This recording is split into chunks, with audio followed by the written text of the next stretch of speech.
Not quite, It's but it will going be a big fight. down. It's a Doom and Death title. There we go.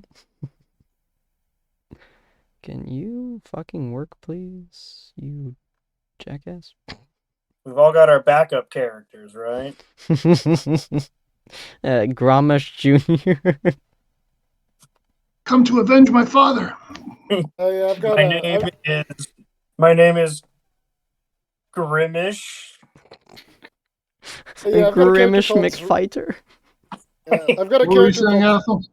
I've got a backup character called Zronk the Strong, which appeared in one of Benny's previous campaigns. Kobold, and the only time he was not a strong character, I think he had an 8, and the only time he ever rolled a natural 20 was rolling a strength check against the Barbarian. Yes. I love those moments so much. My hardcore strength paladin, I think he had 19 strength. He almost suffocated to death in a rug of suffocation that had a 13 DC to break out of it. And he failed it twice in a row. And the entire team was just like, dude, how are you dying? Like, they're shouting into this rug of suffocation, be like, you can do it. And him just not breaking out. And they're like, you suck. I think I ended up setting the rug on fire, didn't I? You did. And I was burning to death. Still saved your life. I broke out of it, but you nearly killed me. Alright. Hello and welcome, dear patrons, to the Tables of Tartarus, a chapter of Purgatory Corner. Today our DM is Benny, as always, and today we're going to be continuing the tale of adventures into the end times. Come on in, take a seat, and let your imagination run free, and Benny, if you'd like to take over. Thank you for that, and as always, thank you for having me. So, the party have been dealing with essentially an apocalypse in real time. There's been a prolonged drought that caused all sorts of problems in the world they're in. The two major empires were arrayed to battle each other, and both were attacked by the mercenaries they hired, the same mercenaries that have been raiding and pillaging on their way to that confrontation. And now the party have convened at Goblin Watch, which is the last city that has not been raided that you know of, for what amounts to the final stand of the civilized folk against these mercenaries. So, I'd like to go around very quickly. Just give me your character name, race, class, and we will start with Jane. Jane is a fiery red-headed forest gnome ranger. She's a flat 3 foot tall and Full spite. very exciting. Full of spite. Fair Angry enough. little mom. All right, and next we'll have Grommish. Grommish is a 6'6", full orc, barbarian of the Giant Path, I believe, or Path of the Giant. And yeah, he's a very friendly giant who likes to hurt people. All right. Next up, we have Renegar. Renegar is a Knoll, the Flynn variant specifically. Path of the Beast barbarian. Just a big, mean guy that likes to hurt people. All right. And finally, we have Athel. Athel is a druid goblin with a Levelin monk that I have yet to actually use in any meaningful capacity. He is a little ball of death, despite being healing focused, theoretically. That has been the most fun to watch. All right, so when last we left off, you all had gotten the call to man the city walls. The mercenary army is approaching. So as you make your way up onto the battlements, this is a stone wall with a walkway behind a protective wall, and you're about 30 feet up. So you can see this army massing on the plain in front of Goblin Watch. And what you're realizing happened was, since the mercenaries have mostly attacked from the sea, that was the direction everybody was expecting. That's not the direction they came from. They landed somewhere further away and came over land. And there are thousands, maybe tens of thousands of them arrayed. The other defenders of the city that you can see are largely people who look like they're conscripted, farmers, shopkeepers, laborers, who have been hastily armed, given what training they could, and sent to the defense, although there are some professional soldiers and casters and things like that among the group. The commander, who's shouting orders at everybody, is going to point to the center of town, to the structure you know to be the palace, and he's going to explain that the highest levels casters in Goblin Watch have all congregated at the palace, and they are working magic to defend the city, to counter any magic that the attackers might use. And obviously the air is very tense as the attackers are still out of range of anything, really. They're just kind of arraying themselves in their siege engines and coming into formation. While this is going on, a magical platform is going to rise behind the wall. And on this platform, you're going to see an Eladrin bard named Deborah. And you all know this person. This person is pretty much legendary everywhere. They're a very high-level bard, a very skilled performer. They're as close as this world would have to a rock star. And on her lute, with several other people playing instruments around her, she's going to start to perform. And what you're going to hear sounds roughly like dum dum dum dum dum dum dum dum dum dum dum dum dum dum. We're gonna fight 'em all, avenge every city they've sacked. And about halfway through her performing this song, she's going to point to the four of you and just shout, "Clan Raidersbane, we love you!" Because you all are relatively well known for your exploits, and an actual cheer is going to go up from the wall at this point. You're each going to get a bardic inspiration. Grab his axe and raise it up high and use the matage to basically shout, "Love you, buddy!" I have the power. You're each going to get a bardic inspiration, which will be, you can use it at any time in the remainder of the session. I'm not going to try to keep track of time on that. And it's a D12 because this is a very high level bard. Ooh. Now, so I have never had bardic inspiration. Is this something that we apply to like checks and saves only, or just any roll? anytime you make a check or a save or an attack, after you've seen the roll, but before I tell you if it hit or missed, you can say, I want to use my bardic inspiration, and then you will then roll a D12, and you add that number to your roll. All right.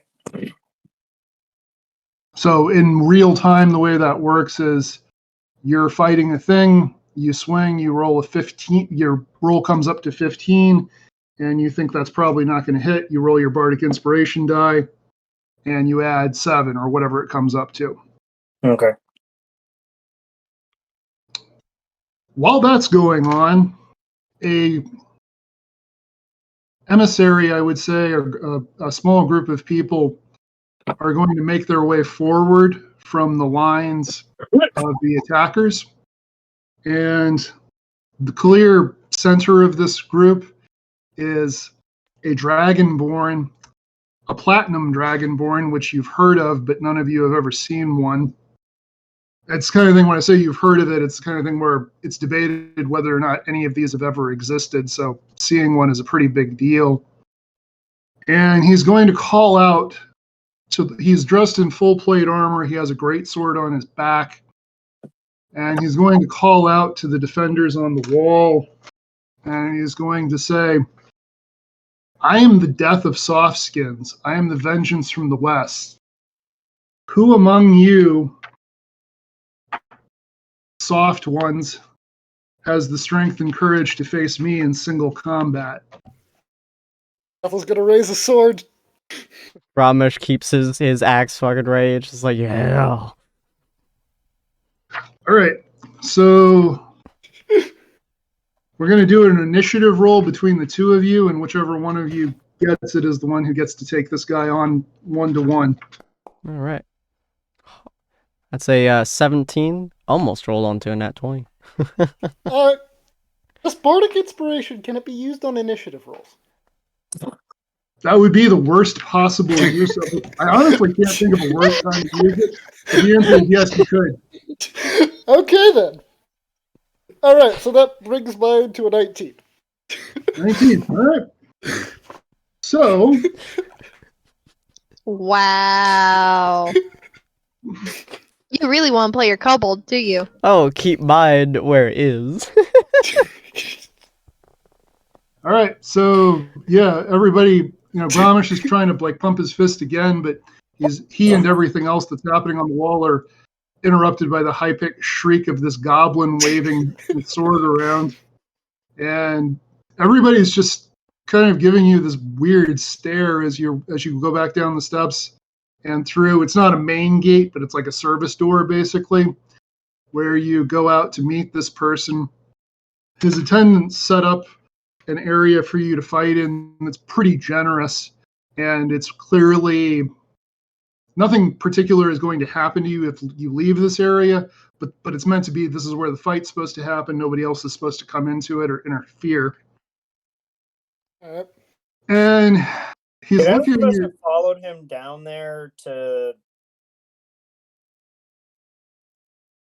Yeah, you can do that. You can be kind of hanging out in the background, sure. Yeah, just sort of like as a second, I suppose. Yeah. Renegar is doing that. What are Gramish and Jane doing while this is happening? Gramish would probably be next to Renegar, just like, hey, gonna watch my buddy fight. Jane is going to just have her bow ready and look at Athol. It's like, if you die, I will bring you back and fight you myself. Noted. Okay, I know this is dangerous to give this to him. Oh no. No, you know what? No. I know, knowing him, I know better than to give that to him. Because he's going to use it to the point where he's just going to. Oh boy. All right. Can Jane cast aid on Athol? Yes. Okay, I'm gonna cast aid on Athol then. Could you remind us both what that does?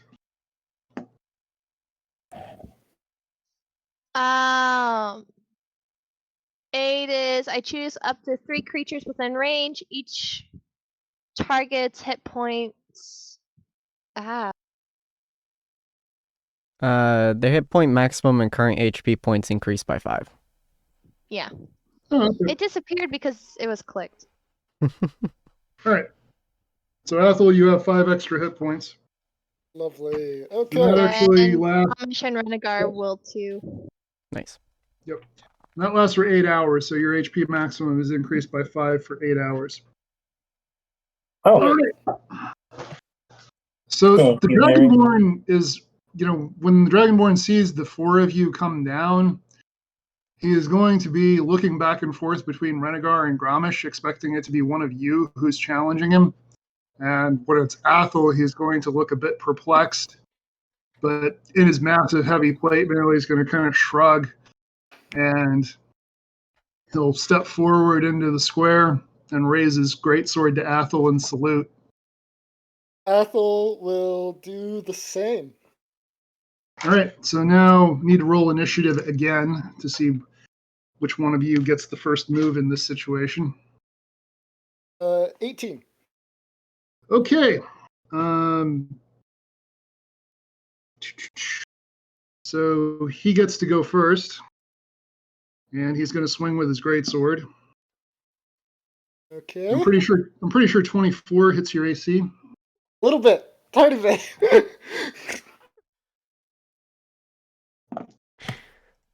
All right, so that's going to be 15. That's going to be 20 damage. It's magical. Ow! 7 of it is radiant. Okay. Cool. That's half my health. That's great. And for his next attack, Forgot he about rolls a that. natural 1.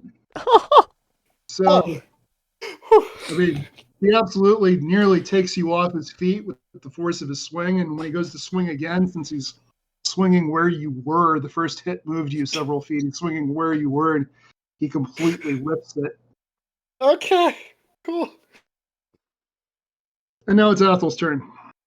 All right. I'm gonna swing with my super weapon thing. So that is a 16.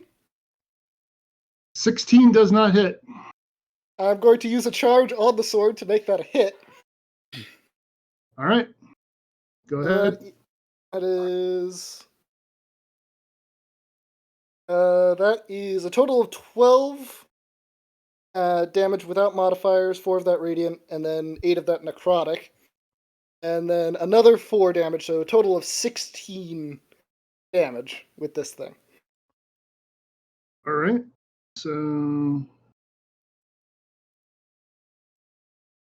you go to attack with the sword, and you feel like you're just glancing off of his armor, but the sword takes on a quality of a vine, basically, and just snakes into his armor and connects.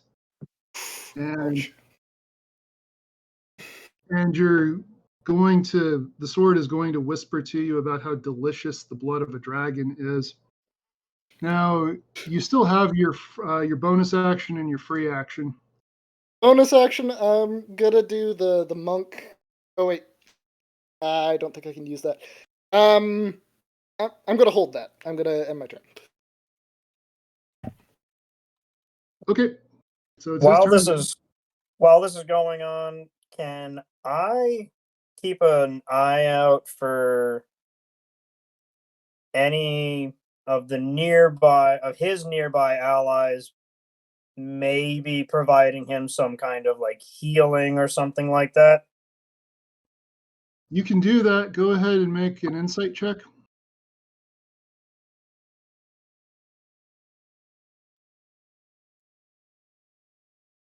That is a 19. All right. On a 19, you are very confident that they're holding back. None of them really look magical. They look like melee classes. Okay.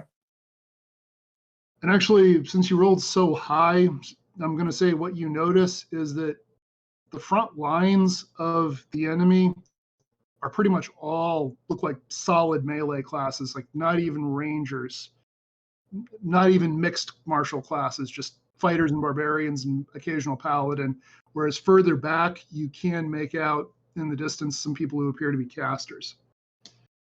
All right, so this guy's going to attack again. First attack is definitely a hit.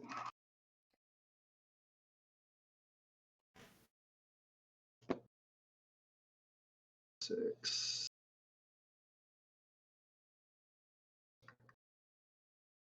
So that's 15 damage on that one. Ow! Oh, Apple. This is such a bad decision for you. How bad does he look right now? Very. I won't give specific numbers right now, but I don't have a lot left in me. I mean, considering 20 was about half, and 15, I have about You're 11 maybe- hit points. yeah. What's that? I have about 11 hit points left, is what I was saying. Oh. All right, Athel's down. The second attack hit. Oh boy. Yeah, okay. Oh, buddy. You know, I should have probably cast Healing Spirit with my bonus action centered on myself. That would have been a better idea. Completely forgot that was a bonus action spell. Oops. All right, so this paladin is going to just pick up Athel And something you all notice is that when he picks up Athel, Athel doesn't let go of the sword. And he's just going to chuck Athel back at you. And he's going to... And now, Renegar, you are going to notice somebody is doing something to him at this point. His voice is being magically enhanced by something. And he's going to shout to the city, your strongest have no power against us. And he's going to turn, and his party are going to proceed back to their line. I'm going to catch Athel, and I'm going to give him the only healing potion I have. Thank you. I'm going Grommash. to burn a rig of health charge once I'm back up. Grommash is I'm not going sure how to... much health I give him, but, you know. Yeah, Grommash is going to step forward as the guy kind of turns around and use Thaumaturgy again. And he's going to shout out, Buddy attacked! Buddy not strongest! Sorry, buddy. I heard no bell. Strong. as Gromash's 6'6" self walks up, he uses rage, goes up to his 13 feet of height, and points at the guy with his great axe. Fight me, and you'll see. So this paladin is going to turn and look at you, and he's going to look back at his line.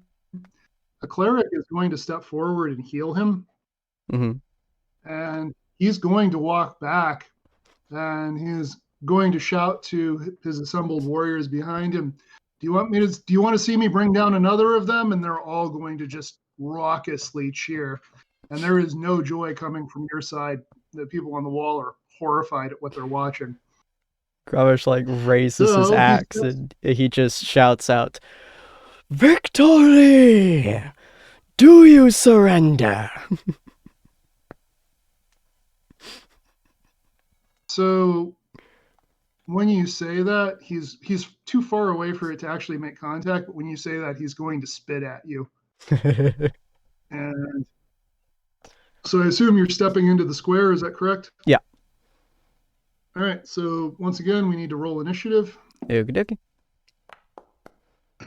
Jane's going to quickly tell Grommash, she's like, be careful, buddy. If you need anything, if you get too low, I will step in. While he's doing that, I'm also going to cast Enhance Ability on him if I can, and give him the bull's strength in case he gets grappled at any given time, just in case. What does that do exactly? It gives you advantage on all strength checks. Oh, okay. I think my rage does that already. Yep. Well, you're very much set to go if this fight lasts more than a minute. Super advantage. But he'll nod to right, Jane and just go, "It's okay. Big buddy got this." So Athel, you're able to do that, but as soon as you do that, a cleric from your side is going to sort of drag you back into the gate and start healing you back to full health. Okay. Cleric just why the fuck are you wounded? Grommash, I need you to roll initiative, please. Be a 17.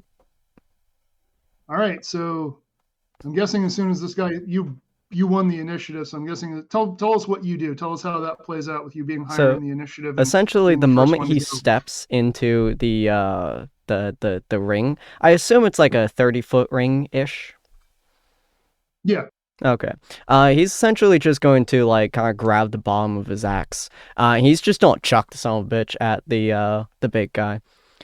So he's also going to use his Great Weapon Master feat, and so it's going to be I'll give -5 penalty to my attack roll, and if I hit, I deal +10 damage. So we're going to throw that, and then I'm on rage. That's a 17 to hit. Does not hit. Damn. All right. So it kind of probably glances off next to him, hits the ground, reappears in Grommish's hands, and about 30-foot distance. He doesn't want to get too close to the guy, so he's just gonna try that again, throwing it once more, trying to keep a little bit of distance. God damn. As 15. No go. Yep. You can use your bardic inspiration if you want, or you can. That's true. That's true. Yeah, we'll go with the bardic inspiration for this one. Jane's gonna shout from above when he misses the first time. It's like, that was just a warm up. That'd be a +4, so 19 to hit. 19 does hit. All right. So that's going to be 29 damage, +4, and all of it's going to be, considering he's wearing armor, I'm going to go with acid damage. All right. So the hit lands solid. It definitely, he definitely felt that. Mm. And 33. there's going to be a kind of a gasp from everyone around because everybody saw and heard that hit. Mm-hmm. But he's going to just hold his chest for a moment, and then he's going to hold his sword up, and he's going to shout, "A worthy opponent!" And then he's going to rush you. Hell yeah. And actually, before he attacks with his weapon, he's going to open his mouth and breathe a bolt of pure light at you. Ooh, okay. So, going to need you to make a dexterity save. Okay. I can see it, I believe. So Oh yeah, I think, definitely. yeah, primal sense. Yeah, so advantage. That's a 20. And my advantage is. That's also a 20. All right. That's a 20 high. Yeah, okay, so was it a natural 20? No, it's a normal. Okay. Yeah. Dirty All right, 20. so That's the word. You avoid the worst of it and only take 4 points of radiant damage. Okay. And then he's going to move in and swing at you. Okay. And the first one is a 12, which I'm pretty sure is a miss. Mm-hmm. Second one, it's also a 12, which is a miss. So All right. even though you're wearing no armor, and you're 12 feet tall, he somehow manages to completely miss you. I love the idea, like, he's just swinging his great axe, and Gravish is, like, practically parrying it with his. He's just like, nope, nope. Something you are going to notice as this is happening is your axe is essentially conveying battle strategy to you, and you definitely get the sense that the axe has fought creatures like this before, and it wants to be here. It's enthused about being here with you. It's your turn. Nice. Gramish is smiling at the words that he's kind of receiving at the moment from his axe. And with that, he's actually going to go a little bit reckless this time. He's going to go reckless, so he's going to get advantage on melee attacks using strength during this turn. And he's going to use his Great Weapon Master again, so he's going to feel free to do that. Hold on just a moment. Oops. Da-da-da. We'll do that with another 20. Do-do-do. Okay. That's a 23 to hit. Definitely hit.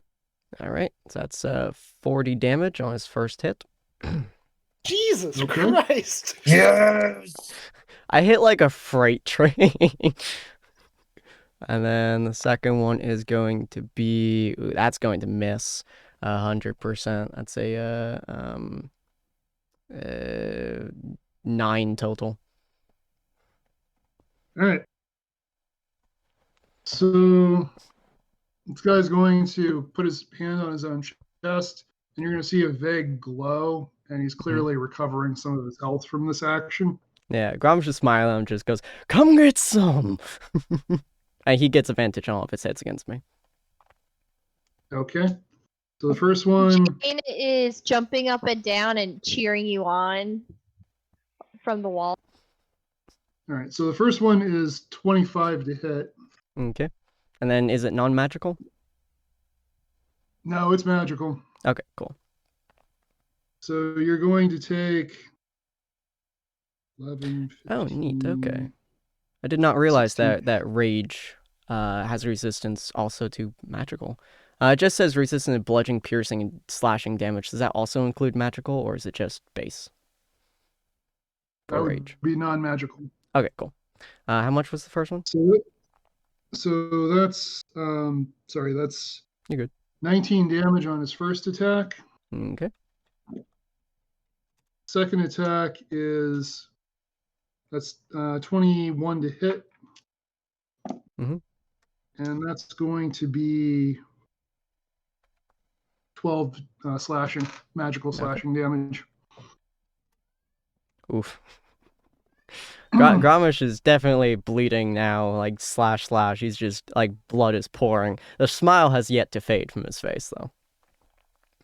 All right. Mhm. So he's going to be looking really joyful because both of his hits hacked into you and did quite a bit of damage. But when he realizes you're not phased, you're going to notice just in his body language and stuff, like his confidence is not what it was a moment ago. And it is now your turn. All right, cool. Grommash is once again gonna go reckless. He's listening to his axe. He wants to give his axe the time of its life, so he's going to fling that recklessly once again. That's going to be a 24 to hit. Okay. 24 definitely hits. Okay. And and that's going to be a 21 to hit as well. So that's going to be 28 plus 5. 33 for the first hit. And then the second one's going to be 38 for the second hit. Yeah. All right. So you land the first hit. He raises his sword to block the second hit, and your blade cleaves through his sword, breaks his sword, breaks the armor underneath it, and just drops him. Now, there's a cheer going up from the wall. There's stunned silence happening in the crowd behind, and this guy is definitely down.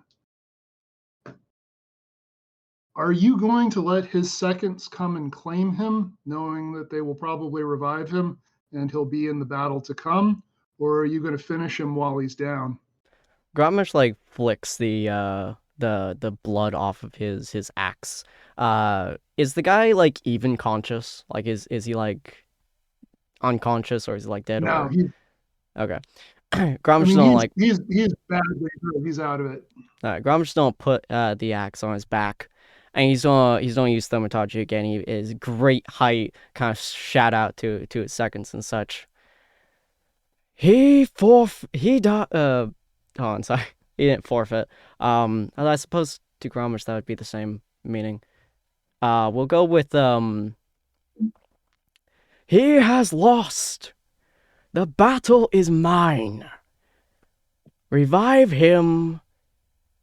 And know he lost. As Grommash turns around and walks away. While he's walking back to the walls, I start up a chant, slamming my fists on the walls. Break, break, break.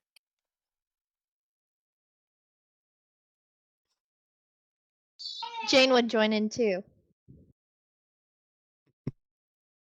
Athel would also join in as soon as it got close enough for him to heal. And she'll Balls to join in. use I've minor illusion, and she'll just some words will appear saying brick, and like little fireworks appear and just cheering you on, jumping up and down. It's like, go Brick! I'm so proud of you. That's my Grommash. Hearing the chant, Grommash kind of turns around, points to the army that's like kind of facing. He goes, "I am Grommash Brickbreaker. We will win."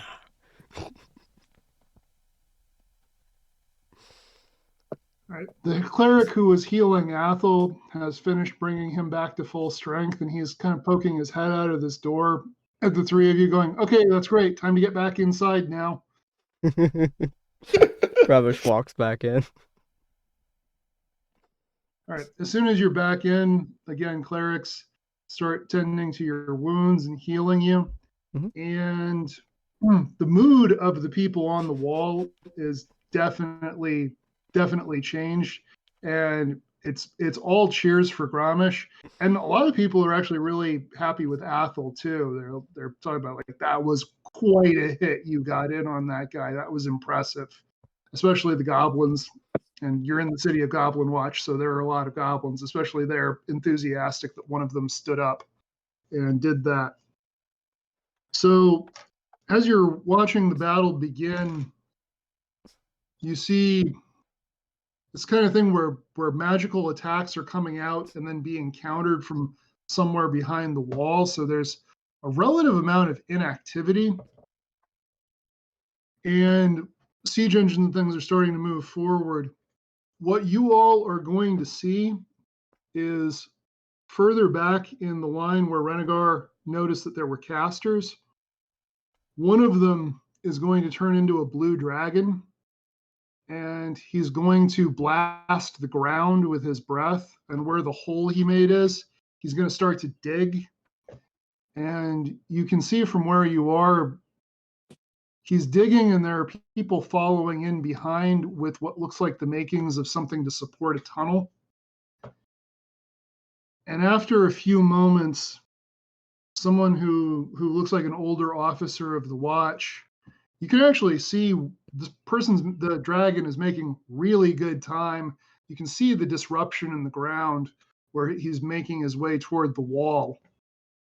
And you all know from your last time here in Goblin Watch, from your last session, that there's a series of dungeons under Goblin Watch, which means that if this thing gets into that, it could completely undermine the city.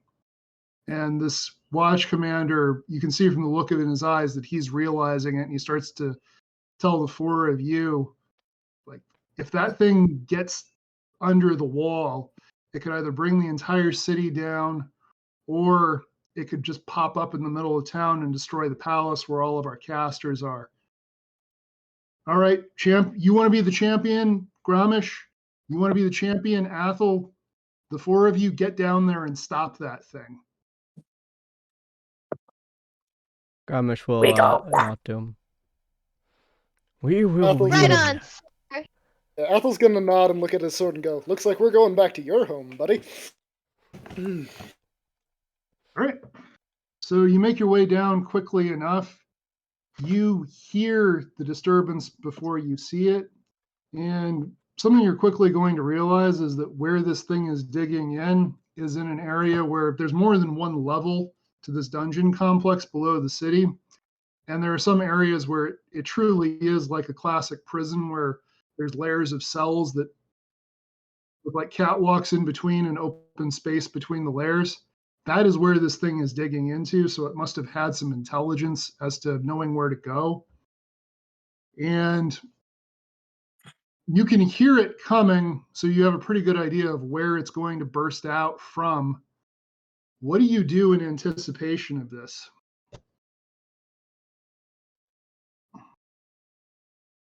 Okay, so where we're standing, is there anything nearby that we can set up as a spike trap for it to run into?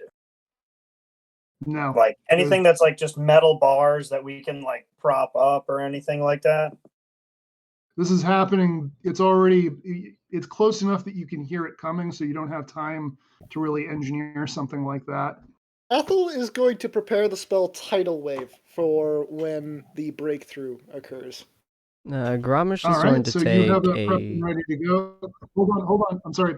So are we doing this so that as a condition of the condition is that thing breaks through and you immediately hit it with tidal wave? Is that what you want to do? Yep, exactly. Okay. Gramish, what did you say you're going to do? He's going to take a potion of growth in preparation. So he's going to basically gain large reduce for 1d4 hours, specifically in large. And that's going to be for All right. 4 hours. All right. So you're having to kneel in order to be in this underground space at this point. It was tight before, and now you're not going to be as big as the dragon, but you're not going to be too much smaller than it. Mm-hmm. And what's Jane going to be doing? Jane is going to. Oh, there's not much prep she can do. Are we able to see the dragon? Can I hunter's mark it? Or not yet? I don't think you can do it yet because you can hear it coming, but you can't see it. Then Jane's just going to ready her bow from a distance then. Because there's not much else she can do. All right. I'm gonna do two things. Go ahead. I'm gonna use up a focus point, and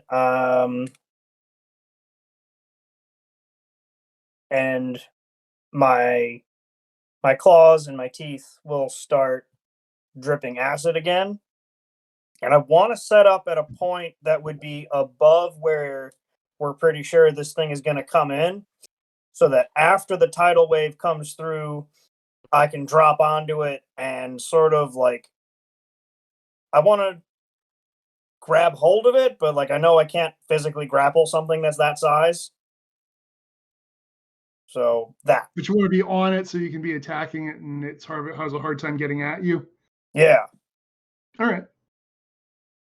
All right. So tidal wave. Exactly what is the result of tidal wave hitting? Okay, so tidal wave, it creates a 30-foot long area that is up to 10 feet wide and up to 10 feet tall, and every creature in that area must make a dexterity saving throw, and on a failure, that creature will take 48 bludgeoning damage and is knocked prone. On a success, it takes half damage and is not knocked prone. All right. So as this thing bursts through, it just takes a full thing of water right to the face, completely fails its save. This is definitely not what it was expecting. And go ahead and roll up the damage, please. So that's going to be 28 damage. Magical. Okay. All right, so 28 damage. So, all right, and Jane, you can go ahead, and I'm going to say you're getting this bow shot with advantage because you've had time to line up your shot, and it's distracted by the face full of water.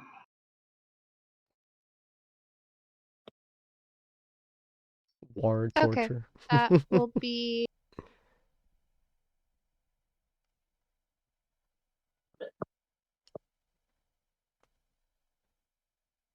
I believe you have a macro for it too. I don't think I do for my new bow. Ah. That will be. Oh. That'll be a dirty 28 to hit. All right, so if that does hit, you also get a second shot.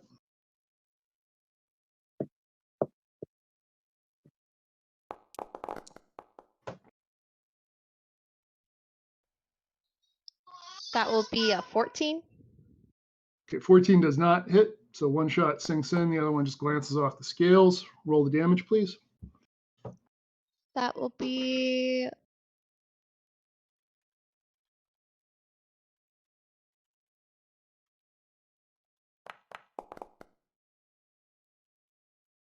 That'll be 16 damage. Okay. So that happens. Renegar, now would be a great time for you to drop down onto the thing. Yeah, I'm gonna drop from the ceiling. If possible, I'd like to do two things here. Bonus action and action. Can I pull that off? On the way down, I'll have stretched my arms out as far as I will stretch my arms out, and I'll flex my fingers using up another focus point for flourish and getting 2 more momentum dice. And as I come down, I'm gonna try and hit this thing as hard as I can, and hit it with hemorrhaging wound. Okay. All right, so go ahead and make your attack roll. You'll be making it with advantage. Ooh.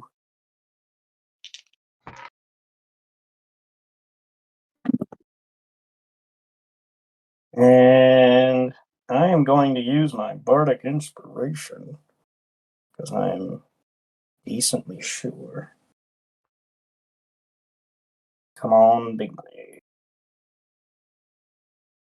All right, so that's 21 to hit. 21 does hit. Yes.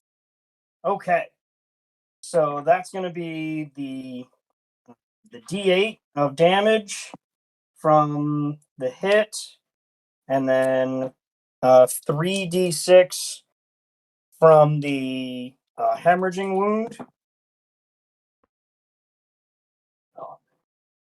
And here we go. Oh, these are low.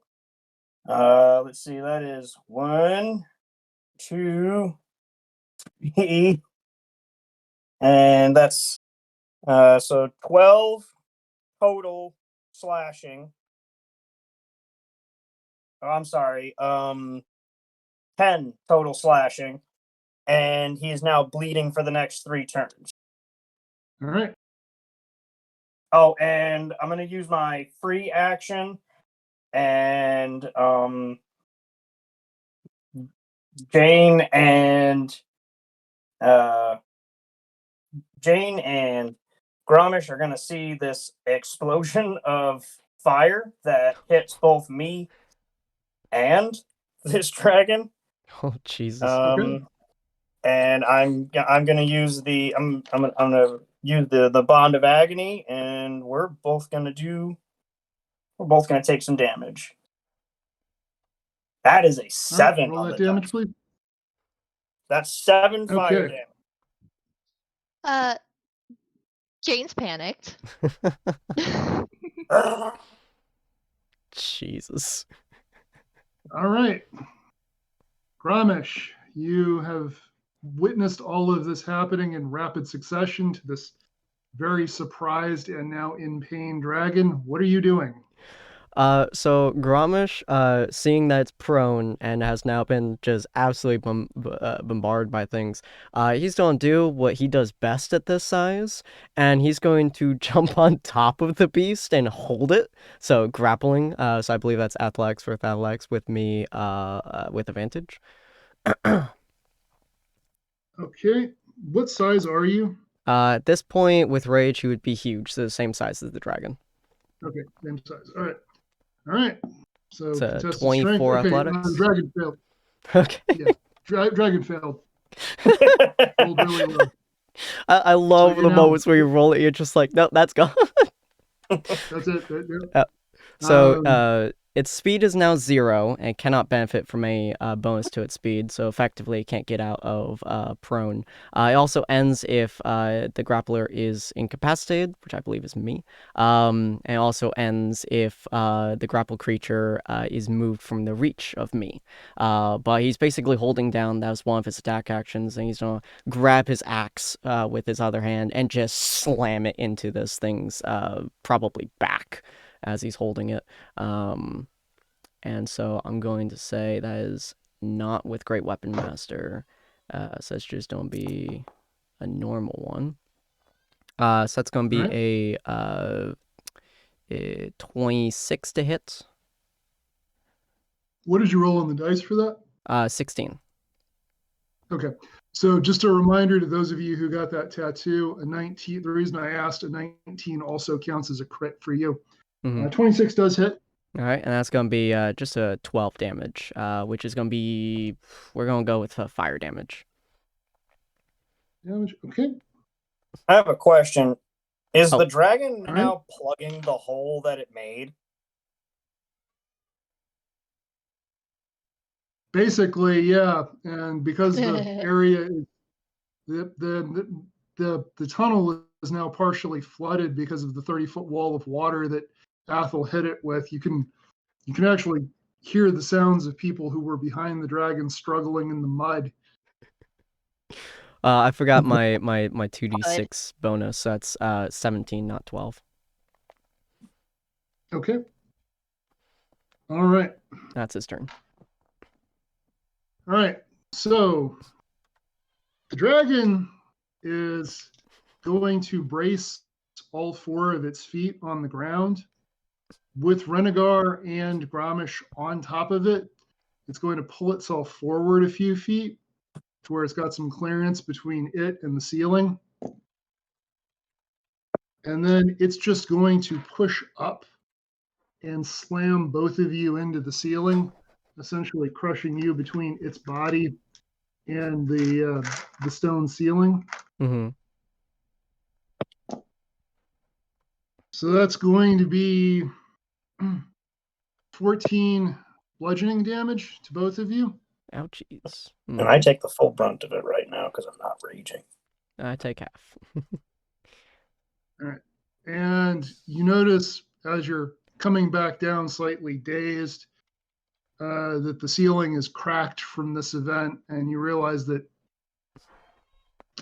however many of these you can take, the ceiling is not going to take that many of them, and it's probably not going to be optimal for any of you if the ceiling collapses. Now, I need both of you to make a dexterity saving throw if you want to try to hang on after it has done this. Will do. That's a 17 from Gromish. 17 does succeed. All right. And we don't have to be raging for the danger sense to work, right? No, but that's we're not dodging. We're holding on. Oh, I guess you're right. Mm-hmm. That's fine. That's a 19, 20, 21. Damn. All right, so you both managed to hold on, no problem. Quite a party we've got. A barbarian who doesn't range and a druid who doesn't cast or wild shape. All right. Yeah, literally That just is whole cast. Well, you know, we're a peculiar group. Is that dragon's whole turn? No. All right, because it takes All right, it takes next is- 3d6 from that bleeding wound on its back. Oh, okay. That is 10 bleeding damage. Aren't you casually dripping acid on it with your jewel? I don't know if that So- counts as damage. That would not go through its scales. Well, you know, it's a thought. But yes, All right, so casually, what it is going to do, it's going to use its frightful presence. So I need everybody to make a wisdom save. Oh. That's So ooh. fish. Give me a good Yeah, the roll. one thing Oh with my the- god, that's another 17. That was almost a 6. The same. Ooh. Oof. I'm That scared, is- guys. I'm Ah. very scared. That is Oh no! that is an 18 from Athel. Okay, so that was a 17 from Gromish and 18 from Athel. What did Jane get? 4. Oh, That'd be a Jane 6 got from 3. Jane.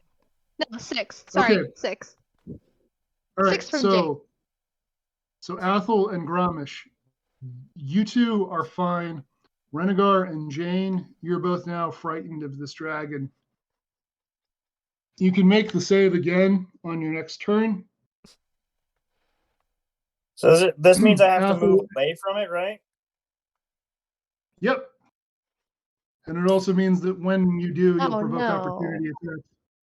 Oh no. Motherfucker. All right. And for its last action, it's going to claw Gromish. Okie dokie. And 21, I believe, does hit your AC. It does indeed. And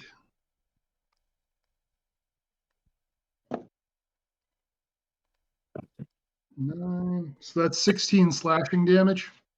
Non-magical. Non-magical. Okay. All right, and that's going to be the dragon's turn. Mhm. So we're back to, I guess we'll have Athel go first. Okay, I'm going to cast Erupting Earth inside the tunnel. So, so that causes a fountain of churned earth and stone to erupt from a 20-foot cube centered on that point. Each creature in that area must make a dexterity saving throw and take 3d12 damage. Also, that terrain becomes difficult terrain. All right. So, real quick, was the dragon outside of the hole, right? It's Yeah, he plugged in moved the hole, forward. Okay. I was Yeah. worried. It's like, oh, great. That So- means the ceiling's gonna crash because of the earthquake on top of everyone. So you hear a series of screams from inside the tunnel because this tunnel was already compromised by the fact that you soaked it. And it doesn't really hurt the dragon, but there is no longer a tunnel there. And the fate of the indeterminate number of people who were following behind the dragon is something we're just not going to dwell on. His body count's higher than Anything else, Renegar's. Damn right. So, I don't know if the druid would be proud of you or not. Doesn't matter. Is there anything else Athel is going to be doing this turn? I'm gonna fire off as a bonus action, Healing Spirit centered on my buddies near the dragon. I don't think it affects the dragon because it's friendly creatures. So let me make sure. Yep. All right, so that brings us to Jane. You are frightened of this dragon, and so you can't attack it or move toward it, and I believe you have to move away from it. Pretty sure I was already a distance away from it. So, if I can't attack it, I'm going to. Hi, Ruby. I'm going to, let's see, panicked Jane. Jane would minor illusion the creature she saw. She's gonna minor illusion the creatures she saw in the forest. Okay. And just tuck herself inside of that illusion so she's hiding, essentially, from the dragon. And I'm going to roll for maybe unfrightened, or at least maybe less scared. All right. Yeah, make a wisdom save.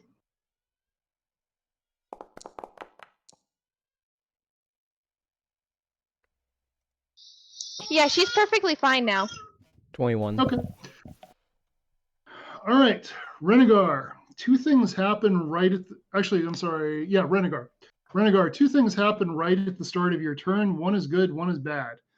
The good thing is you regain some health from the healing spirit. I think it's 1d6. Do I roll that or does Athel? Go ahead and roll it. Ooh, there we go. It's actually an extra d6 as well because I cast it at second level, so it's 2d6. Oh, okay, so 2d6. There we go. Probably just saved my life. All right. Now, here's the problem. You're frightened. You have to try to get away from this thing. And I think you know what happens when you move out of its area. If I move down its back and try to jump off, like at an odd angle, Tail whip. I don't know. I know that's not going to save me, but that's what I'm going to do. I'm going to rage first. I'm just mad that I'm scared. And I take off down its back, and I take off down its back, and I try to hop off. I try to hop off near, like, just near, like, just behind the back leg, in an awkward position for it to kick me. All right, so its tail twitches Does 16 hit your AC? No. Okay, so you managed to avoid it. Woo! Slides down a very And you awkward put- maneuver, practically twisting your spine out of place. The tail's just like, whoop. All right. All right. And I don't know how many feet that I'm supposed to get away from it, but that's how far I get.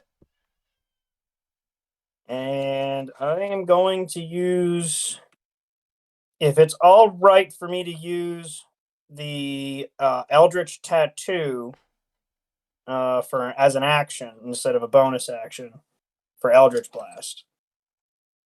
I don't think you can can't attack it while while you're frightened of it. Oh, not even from a distance? Mm. Mm-mm. All right. Fine. I'll just roll my wisdom save. And I'll harumph in the corner.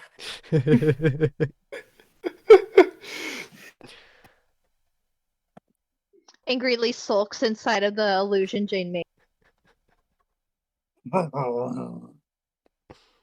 16? Actually, the illusion would make you extra angry because it's the creature that ran off in the forest. That was a 16. Does a All right, so what'd you 16? roll with your wisdom save? What's that? 16? Total. Yeah. 16.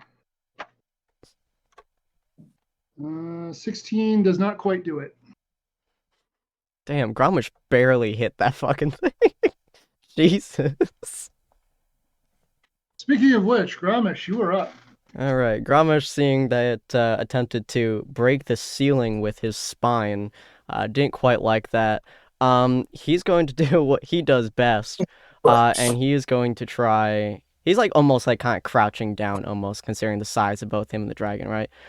So essentially, he's going to try kind of reaching his hand around to its throat and then just slamming it into the ground, essentially like scraping its back along the ceiling before just knocking it down.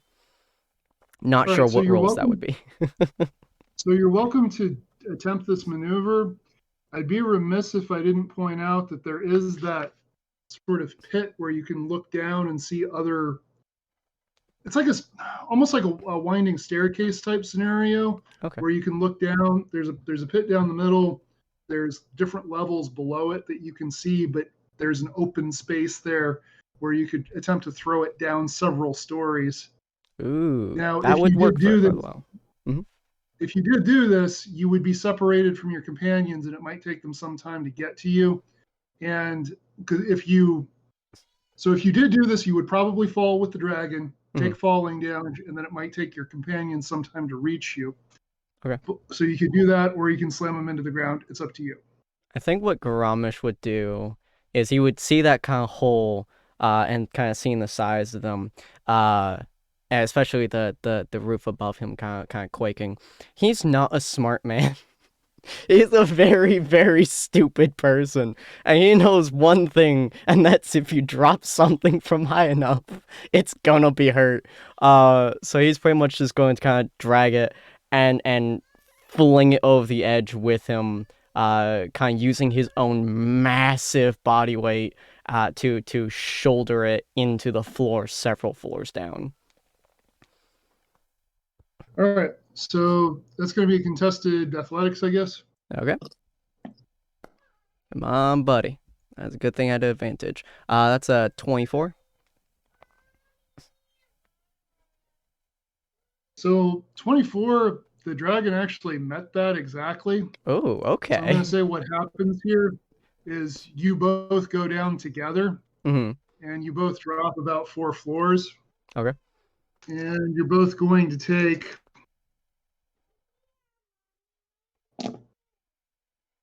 8, 10, 13. You're both going to take 16 points of falling damage. Okay. Half Grummish that the because Grey of about to come rage. back as Grummish the White. And that was his first action, I suppose. And so as he's like pretty much on top of the thing, being able to more or less get to his proper size without having to hunch over, he's just gonna grab his axe and slam it into its neck, trying to like really keep control over it. So that's going to be a normal hit from him. That's going to be a 20 to hit. Adds up to 20 or natural 20? Adds up to 20, sorry. Okay, 20 does hit. Okay. It's going to be 24 damage. Still fire. Okay. All right. All right. Renegar, as they go over and you're no longer inside of the dragon, the fear effect leaves you. It does have the ability to use the same effect again, and you would have to make the same save. You don't have immunity from it as the others do. But at this moment, you're no longer afraid. Works for me. All right, so unless I'm missing anybody, I believe it's now the dragon's turn. And the dragon has but one target. So first, it's going to try to bite Grommish. Okay. Well, that was a natural 20. Oh, no. 7, 12, so that's 19. Silvery bars. 29, 31. Jesus Christ. So that's 36 points of damage, and it is magical. A lot of it's lightning damage. Oh, that's got hurt. You said Jeez. 36? Yeah, Okay.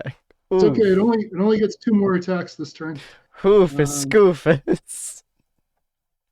All right, so next one is a natural 1 because of course it is. So basically it bites you, drags you, and then it goes to finish you with its claw, and it just buries its arm in a stone wall next to your head, but doesn't quite make contact. And finally, it's going to swing its tail, and that's going to miss. It's trying desperately to hit me, and Gromich is just like, I ain't hearing no bell. Actually, I believe 17 misses your AC. Is that correct? Yeah, my AC is 18. Okay. Great. All right. And it takes So- 2d6 bleeding damage at the end of its turn. Okay. That is a full 10 damage. It's got one turn left for that right now. Okay. All right. So that's going to bring us back to Athel. Does Athel have line of sight on this thing? Like if Oh yeah, you can look down and you can see them fighting essentially at the bottom of this pit. Okay. How far away is it overall? It's about 50 feet down. If I were to jump down and then use the thorn whip on the sword, hear me out here. Apple. Sweet heavenly child. So Athel, if you jump, all the thorn whip would do would pull you to the thing, which gravity would do anyway if you're jumping down. Okay. Need some You rope, definitely hit it. I think what his intent with the thorn whip is to use it as he's going down to fire it off at something laterally to negate Oh. the fall. No. I was trying to see if I could somehow like transfer the damage to the dragon, but no, I guess that's not gonna work. Okay. Oh. Oh well. Yeah, I'm gonna jump down and stab it. I love the idea that this tiny goblin, the fucking two huge creatures are just wrestling out, and this goblin jumps and is just like, it's like fucking That's Toon my Link kill. falling.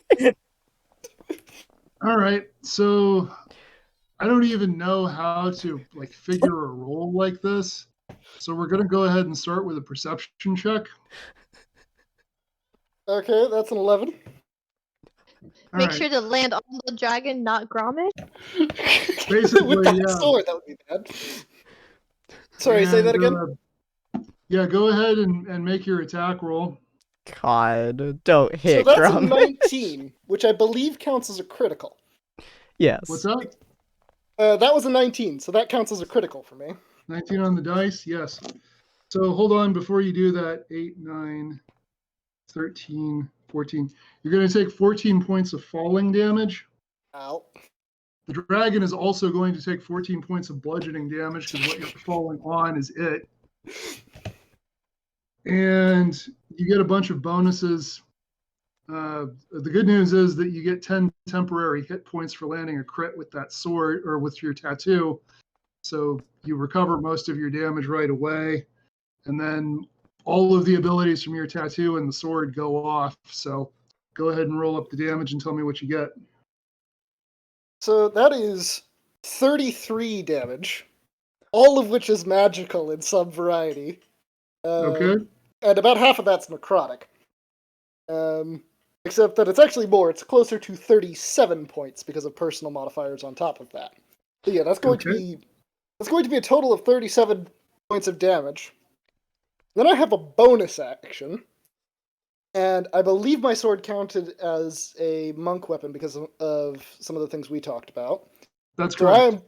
So I am then going to proceed to punch the dragon. Okay.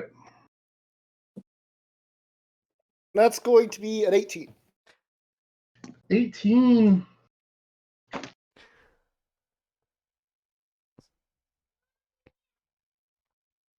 Just hits. So the dragon takes 7 damage total from Athel punching it in the face. Tell me this kills it. That's the funniest thought in my brain. He just drops down, he just goes, "Hi, bitch." Boom. So, Athel, what happens is you spear your sword halfway into the back of this thing's head. And then you punch it in the back of the head. And you hear, I don't know if you've ever split wood, but sometimes when you're driving a wedge into a stump, you'll hear a cracking start and the whole mess just splits open. And that's it for this dragon. Oh my god. The punch did it. Dude, Grom's just wrestling this thing, like slamming into the ground. It rips like a chunk out of his shoulder. And the goblet just strums downwards with his sword and punches into its head, cracks open. Fortune favors the bold. I believe Athel has never had a last name, but I am now calling him Athel Dragon Puncher. Good name. All right. I was just the one that would give you that. Oh my god. All right, so I assume you all will want to get back together, which you can easily do. The stairway is not blocked, and there are, thanks to Athel's combination of spells on that tunnel, there's no other enemies coming through there. Yeah. What do you all want to do at this point? I'm just gonna kind of look at Athel Can and we go, cut the "Dragon head killer off? buddies."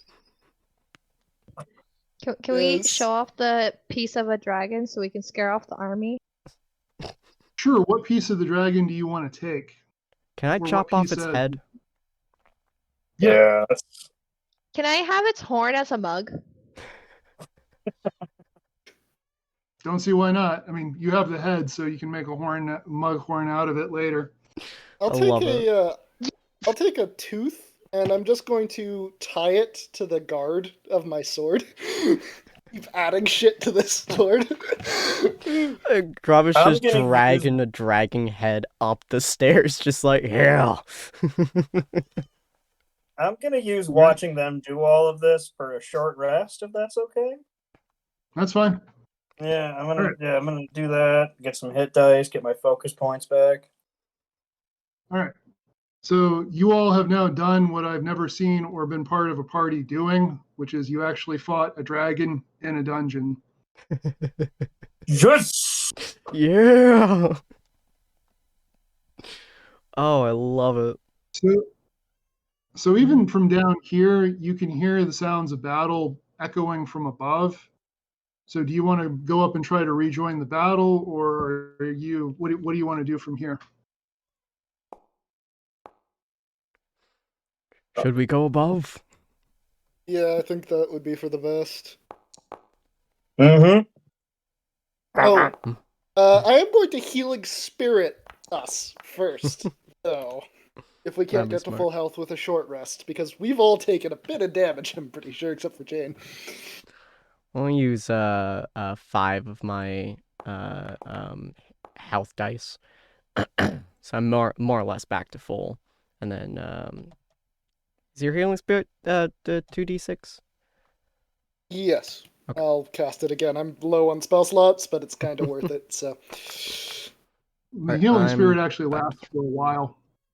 Yeah, well, yeah, but the last one I lost concentration because I jumped down a hole.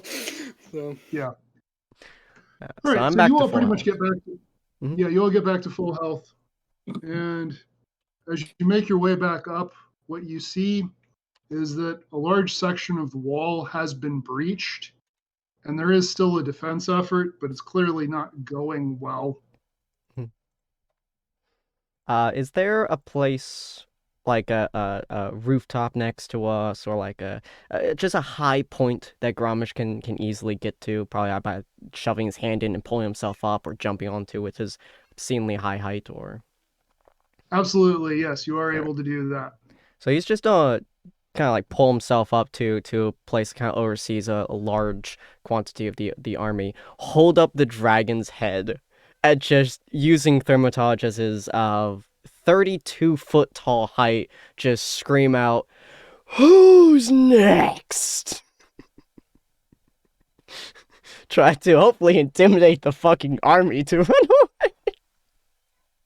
So if All he right. threw it down into the army, would it potentially crush a few people? Probably not. It's not quite that. It's not quite that big. That's amazing. But he's just holding it high above. Go ahead and make an intimidation check.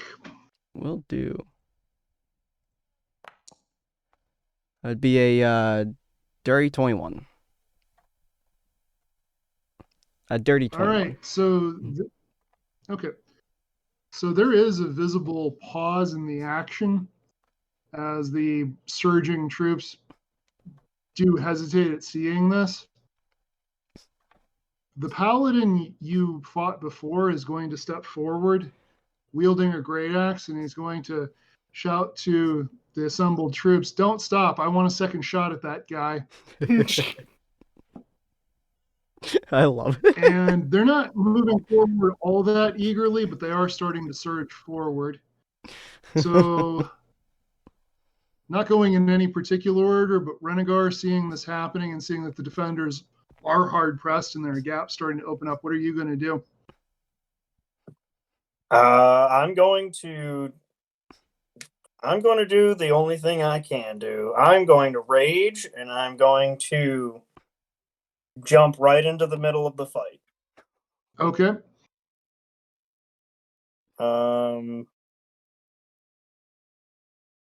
When I get there, can I see whoever's the strongest in front of me?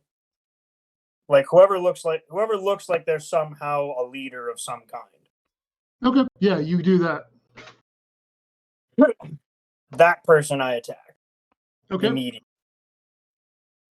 All right. And I'm going to do a full round of attacks on this thing. I get both of my multi-attack and... I'm sorry, you cut out there for a second. What did you say? Sorry, I'm going to do a full round of attacks on this guy. All of them are going to be reckless. Okay. And I'm assuming right now that I get both my multi-attacks and my bonus action right now. Yeah. Okay. So first attack.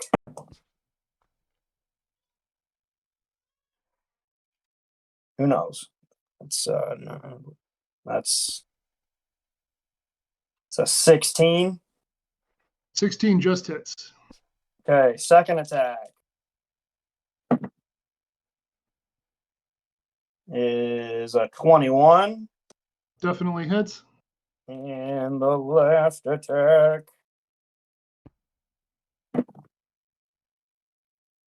is a 17. 17 also hits.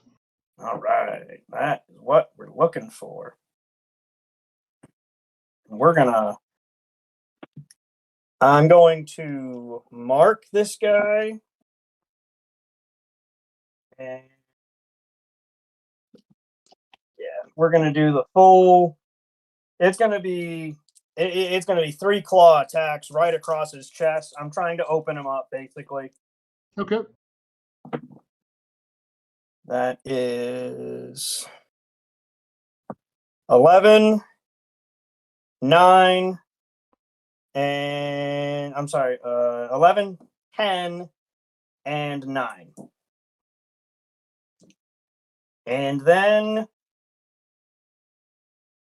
everybody's just going to see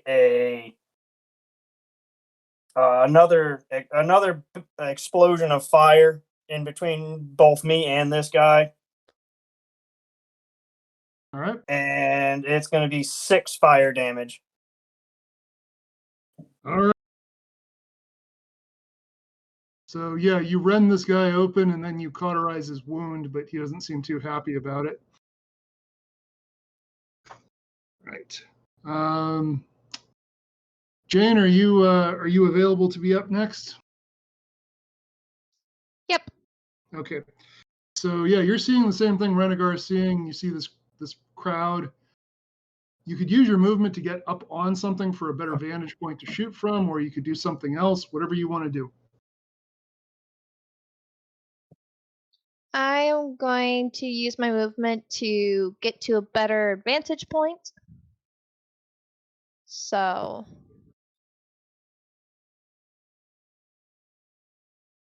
I'll move my hunter's mark to one of the casters if there's any insight I can see. So actually, the only magical person you see is that paladin who Grommish had fought before. Yeah, I'll go after him. Okay.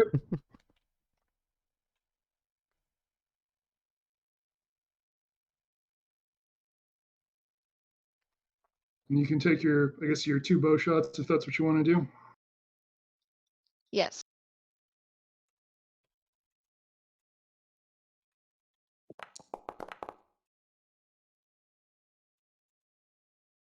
That first one is a 17. 17 just misses, glances off of his armor.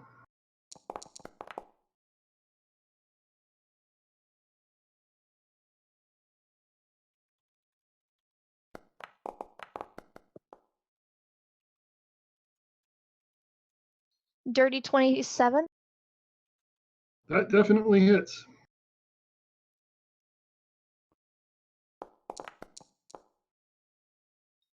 That will be 13 damage. 13 damage.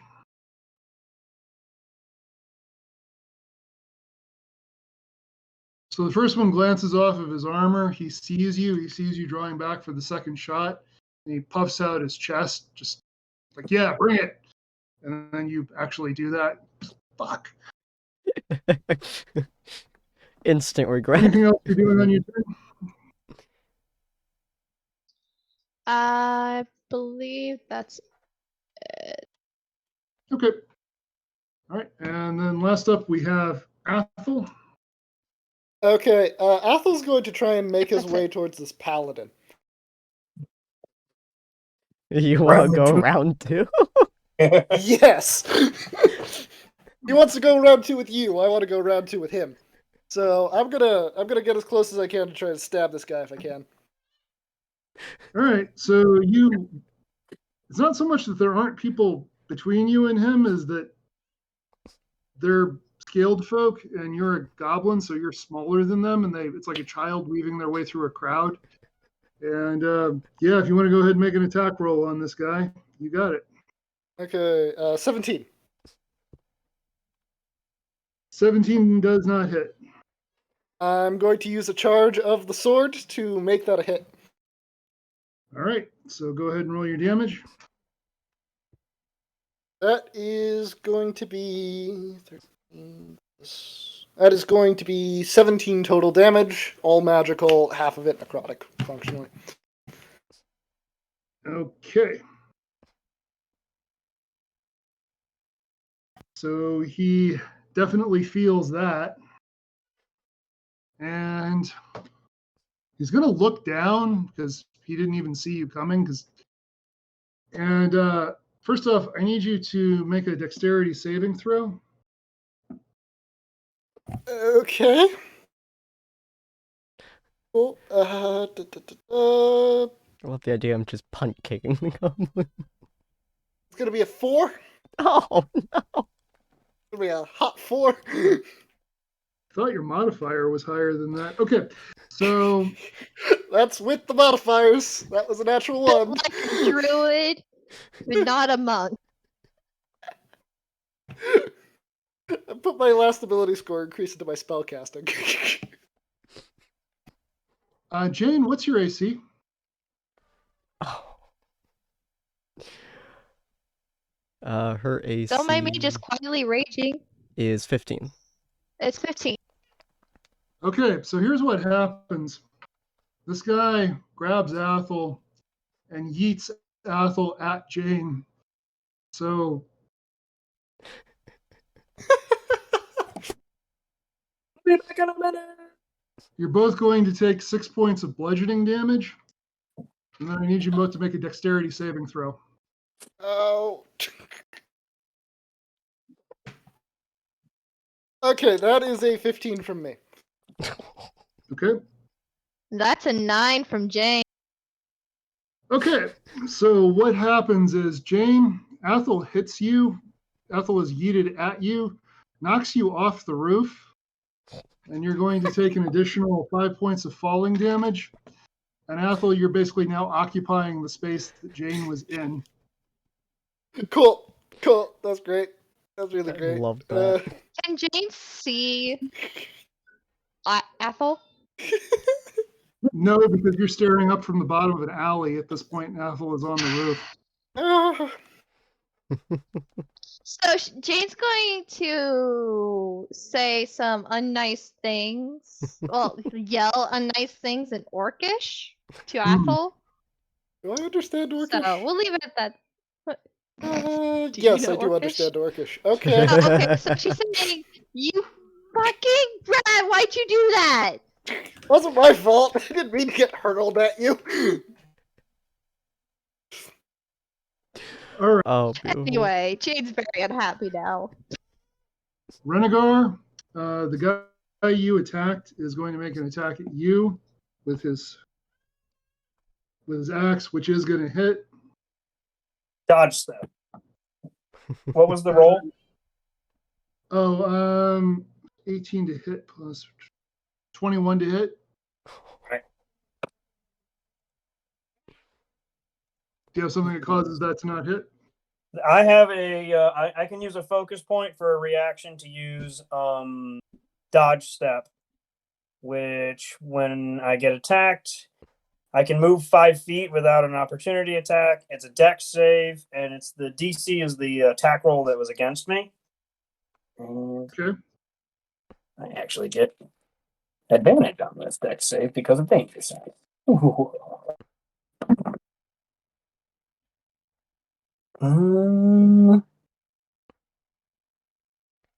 Nope, but it's okay because all it does is halve the damage, even if I don't make the save. All right. So yeah, it was 5 slashing damage, so it wasn't that bad on that one.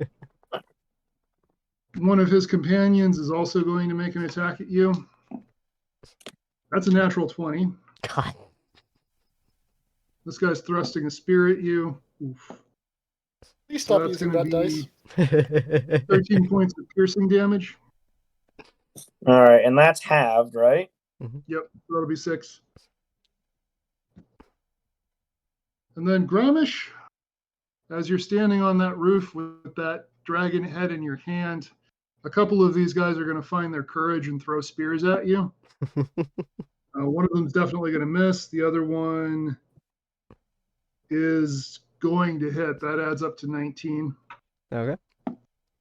And that's 9 points of piercing damage. Okie dokie. Non-magical. Rounded down, I believe. Is Yes. half? Okay. So it'd be 4. And speaking of Gramish, it is now your turn. Okay. He's just don't like look the javelin. Pretty much just like glanced off of his shoulder, and he's gonna look at the fact that there's now a goblin just kind of standing next to him where Jane used to be. It's just gonna go. You move, little mama. All right, and he's just like put down the dragon head next to Athel, and he's just still start making his way to the dragonborn, as he'll grab his axe, point at the dragonborn, and go round two, and he's still chuck his great axe at the dragonborn. Alright. He's still use great weapon master on this one as well. All right. Oops. So the crowd was parting for you to let you by because they're one, eager to see round two, and two, don't want to challenge you after what happened last time. Mhm. And they part much more abruptly when you pull back and yeet this axe through them. That's a 14 to hit, so that's going to miss. Yep. And then he's going to do it again as it reappears in his hand, and that is a 12 to hit. He is missing entirely. As he like misses the 2 times, it reappears in his hand. He's also going to go, Gear Cleric, full strength. And that'll be his turn. All right. And I believe we have Renegar going next.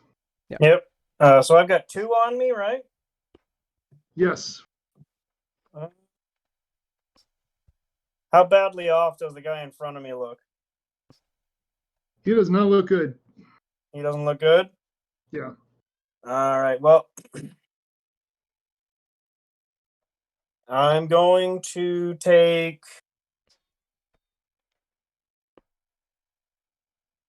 Yeah, I'm gonna take a swing at him. You know what? We're gonna do 2 swings at him. See which one kills him. That is dirty 20.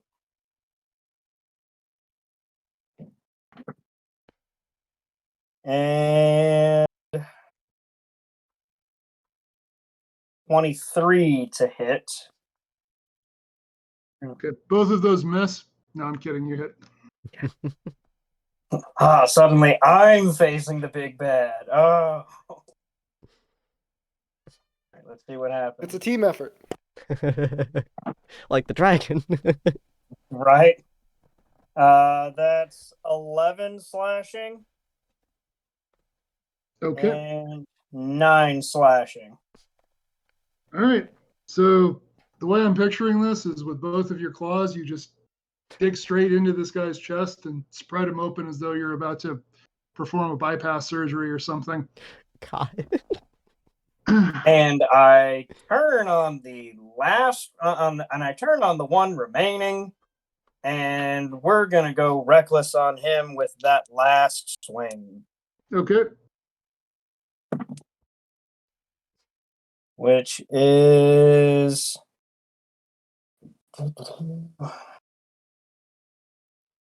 that's a 16 plus 7. So Definitely I think hits. and he is going to be marked for the sake of that necklace, and he's going to take. And as soon as the swing finishes, that's when the wound just explodes with fire. And so first the swing is 11 slashing. And the fire is a grand total of 2. Okay. So it's more like a birthday candle.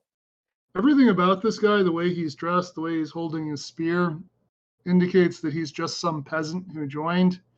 And so basically, you rip him open and then with a gout of fire, blast him back into his companions who are not enthusiastic to be here at this moment. Yeah, so into that crowd of non-enthusiastic looking folks, I'm just going to I'm just gonna put both arms out and just see how many we can make wet their pants. Fair enough. All right. And I believe that brings us to Jane's turn. Okay, give me.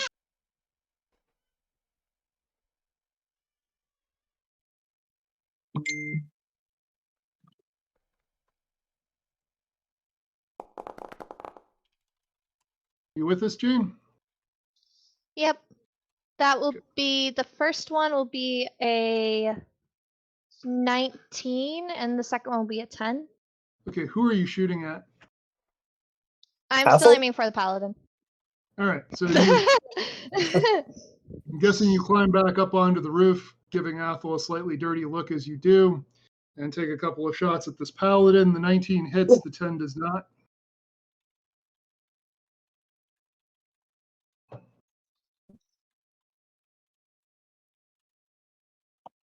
Okay, the one that hit. Give me a sec.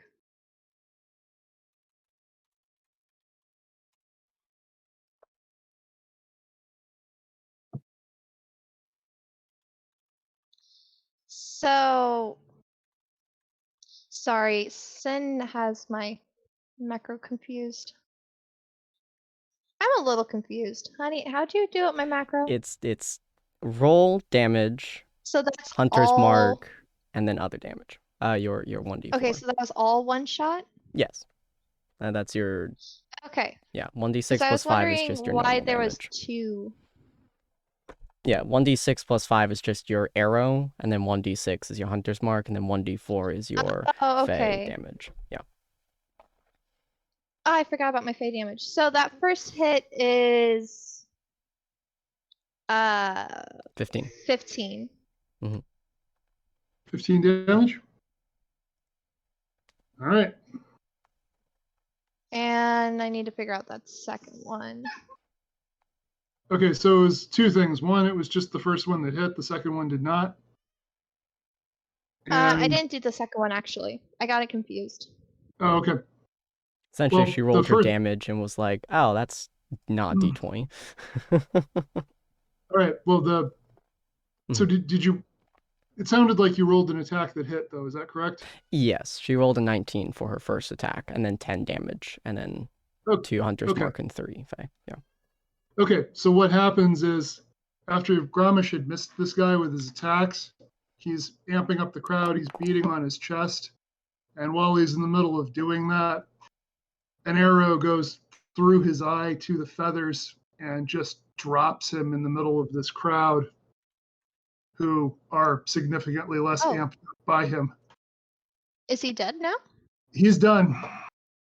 Oh, wow. Oh, I didn't even get to shoot my second shot. Okay.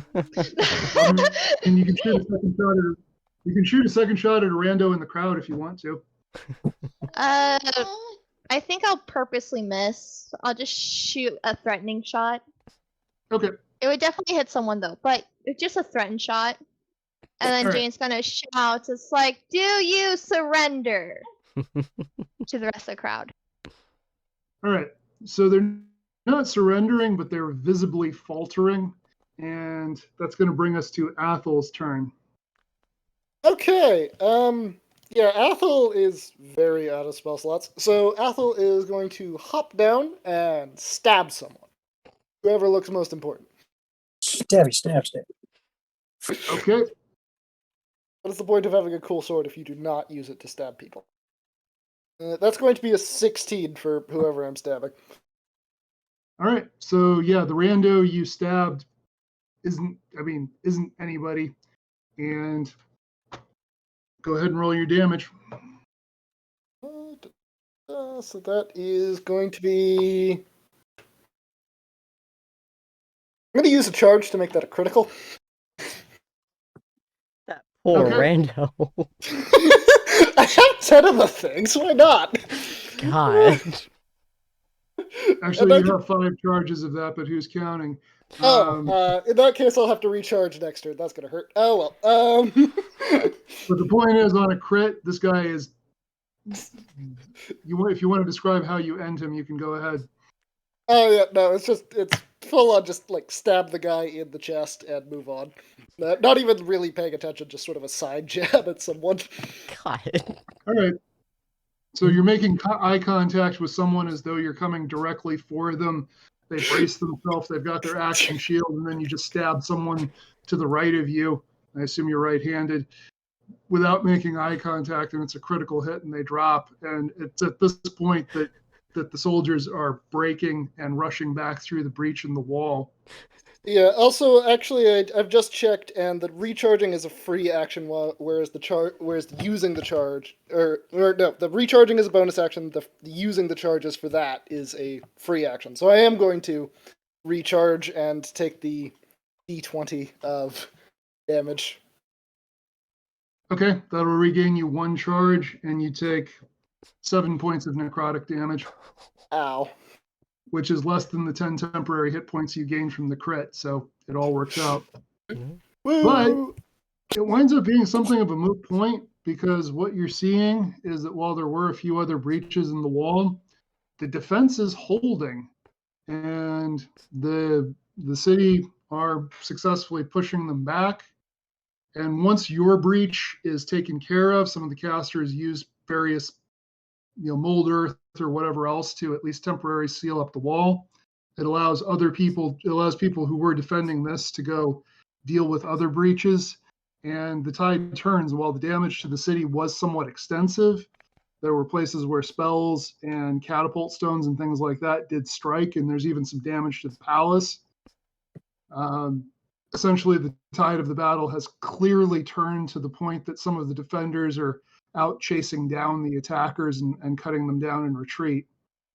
Is Grommash able to more or less just make his way up to the top of the walls surrounding the city?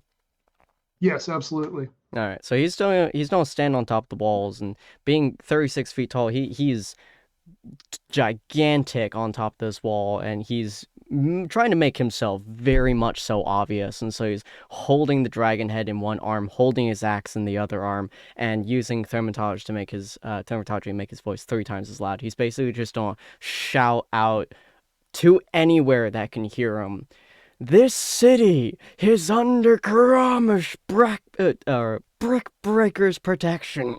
Think again or surrender." I like to imagine the stutter was in character and he forgot his own name for a second. It's very stupid. That is fair. Entirely fair. All right.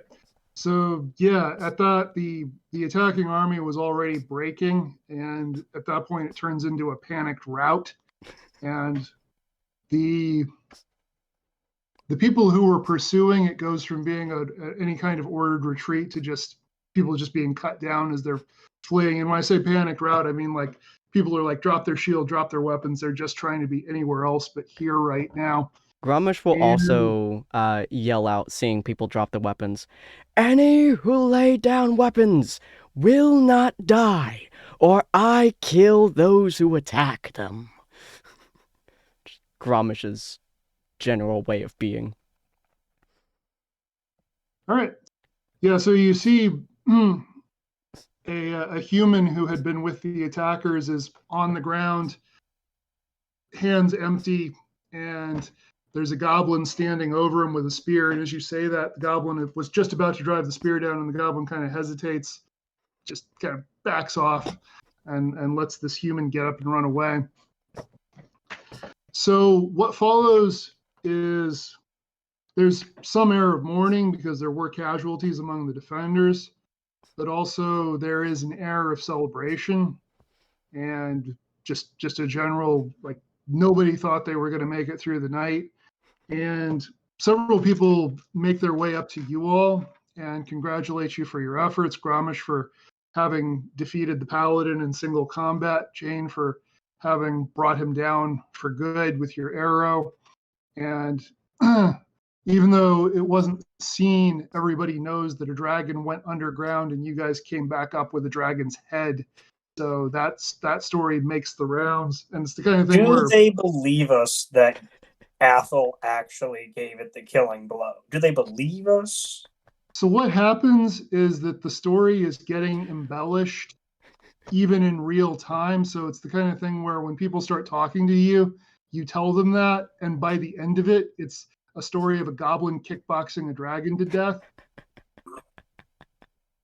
That's what Iron Oh, Fist you should have been. Giant just holding dragon in place, just like, yeah, keep punching, buddy. And during this celebration, Athel, your mentor, Ventress, is going to find you in the crowd, and he's a little bit the worse for wear. He looks like he's seen some combat directly, but he's generally okay. And he's going to say, "Well, from what I heard, you acquitted yourself incredibly well, and I couldn't be more proud of you. I had an errand that I need to get to, but I'm glad I stayed behind to be here for this and to help you defend the city." Yeah, it was nice seeing you again. I thought I was going to be dead long before, because of that. And then Ethel's just going to point at the field of dead bodies. So there's going to be an awkward pause as Ventress is contemplating what to do next. And he's going to kind of spread his arms as though he was about to hug you. But then he will get a startled look on his face, and an unseen force is just going to yank him backward away from you. And the wall of the city behind where he was going to go, he doesn't hit the wall, it just breaks apart to sort of let him fly past. And he is rapidly dragged off at speed to the north. Aww. I mean, I take off after him. All right, so he's moving at 40, 50 miles an hour. Even as Renegar or even raging, you're not able to keep up. You're just able to see that whatever's pulling him away doesn't seem to be hurting him, and he's high enough above the ground that he's not hitting anything along the way, but he's definitely being yanked away at a high rate of speed. And you see him being pulled off toward the north, and you know that you've traveled enough that you have an idea of what is that way. He's being pulled in the general direction of the city of Targus, which is the one that you had visited, where they had thrown open the gates to the mercenaries.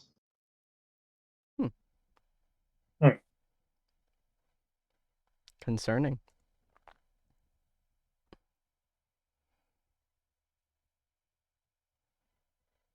Oh, that's not a good sign. And of course, does he there's a normally lot of people fly? on the streets, and a lot of them see this and nobody quite knows what to make of it, from what you can tell.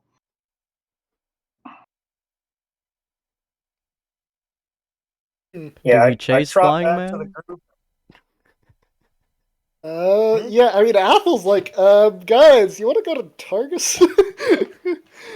I kind of owe that man a favor, or that person, I guess. Jade's going to look at you and glare at you, and it's like, I think you owe me a drink first before we go saving a friend of yours.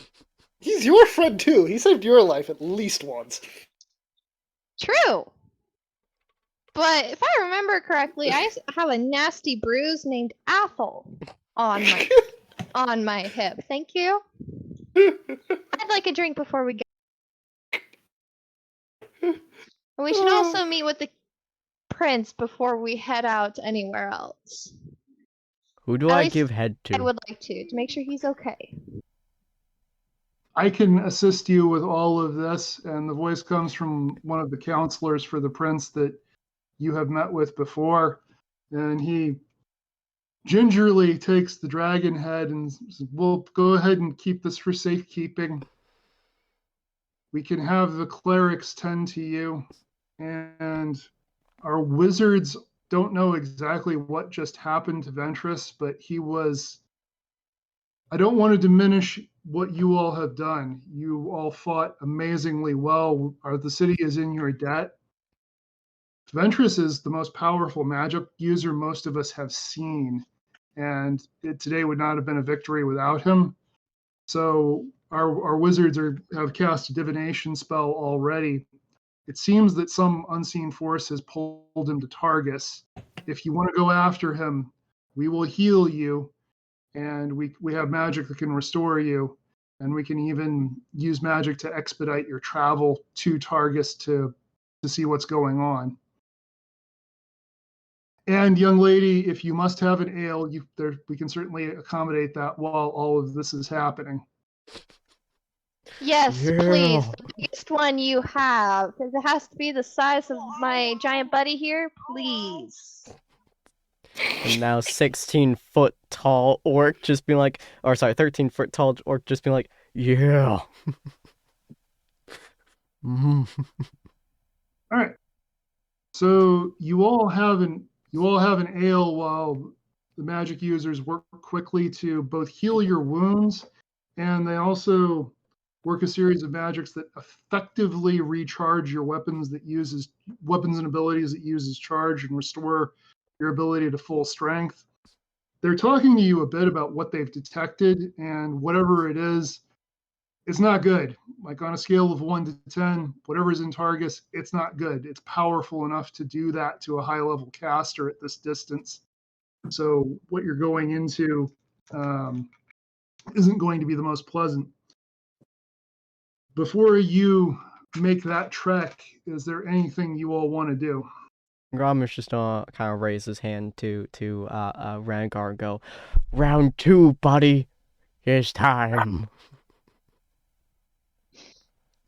Jane is going to grab at her coin necklace and it's like, well, we beat the main people. I think that's an accomplishment. Hope you're doing well. And she's going to continue drinking. Cool. All right. So after you all have been restored, the casters have what amounts to a portal spell that will deliver you right to where you want to go. And assuming there are no objections, and there's a lot of apologies happening from people in the town of like, we would like to send help, but we're in the middle of dealing with this. We were just attacked. We've got wounded. We've got all this damage to the city. Like we can't help you right this very instant. Grommish would probably be responding to that with like every time someone says that to the general party within his ear sight, within his ear range, he would just be like, don't worry, buddy, we can take it. Take care of house and home. Take care of friends. We take on big. You take care of you. All right. So when you finally do go through that portal, you find yourself in not an empty field, but more like a vacant lot in the part of a very large vacant lot. Something massive was here in the part of Targus that was destroyed. There's a bunch of writing in Celestial in a broad circle on the ground. And you're going to see a bunch of people you recognize. You're going to see Ventress, the druid, on his knees, looking much the worse for wear now. You're going to see the old man in the village that Renegar had burned down, the one who had the whole conversation with Grommish about his grandkids. He's also there. And Renegar, you're going to see one of the people who was involved in dragging you off to the slave pits is there. And you're going to also see your friend Corborealis. And finally, the angel that shadow monster you defeated turned into, that angel is also there. So wait, like the people that you mentioned are all there on their knees, just like Ventress? Okay, let me clarify. Ventress is on his knees not looking well. The rest of them all look fine. Okay. And Corborealis is going to turn to you and say, oh, my friends, it's so good to see you. And the timing is so fortuitous. And he's going to say, so, yes, you have been chasing this mystery about the dragon stirs. Well, as we discussed, the old language word for firebringer was the same as the word for dragon.